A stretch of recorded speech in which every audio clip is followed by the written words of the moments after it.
Hey guys, I just wanted to do a quick overview on this Seiko Sportura Kinetic GMT. I really think it's pretty cool.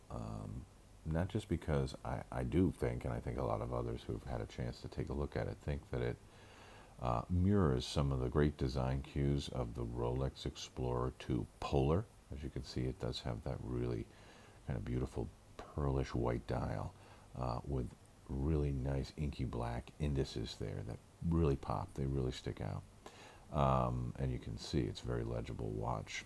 But also, aside from the fact that it does mirror some of those design choices that Rolex did when they made their Explorer 2 Polar, it has sapphire glass, and in a sub 500, or what was originally a sub 500 tool watch, with a 100-meter depth rating, to have sapphire from Seiko, it's kind of hard to find now. A lot of their tool watches, or at least their divers, as you can see, I'm holding one there. You can see next to those two. I think those are 42 millimeter chronograph divers there, the Pepsi and the black one. You can see it's bigger. It definitely has a bigger presence there, just sitting on the table.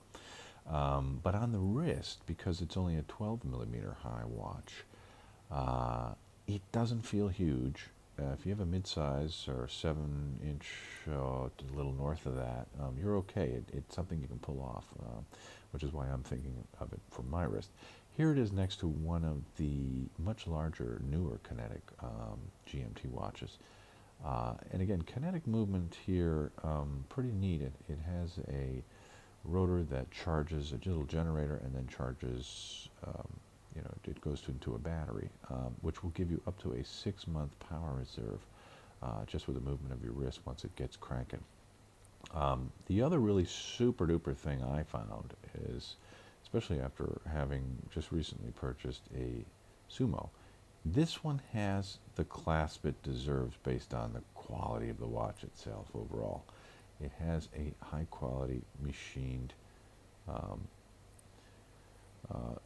deployment clasp, so you do have that overall feel, the fit and finish that that most of great Seiko watches have. You feel like you're getting the total package, not just the sapphire crystal, but also a good quality clasp and bracelet. The bracelet is very nicely done. The machining is excellent. Here you can see them next to this other Seiko Sportura. Okay, actually, that other one's just a Kinetic. That one has one of the newer, cheaper stamped bracelets that they tend to slap on a lot of their good quality models, their mid-range models. And here it is on the wrist. It just does feel great. It has a very visible, beautiful dial. As you can see, those indices, very unique to the Seiko, surely.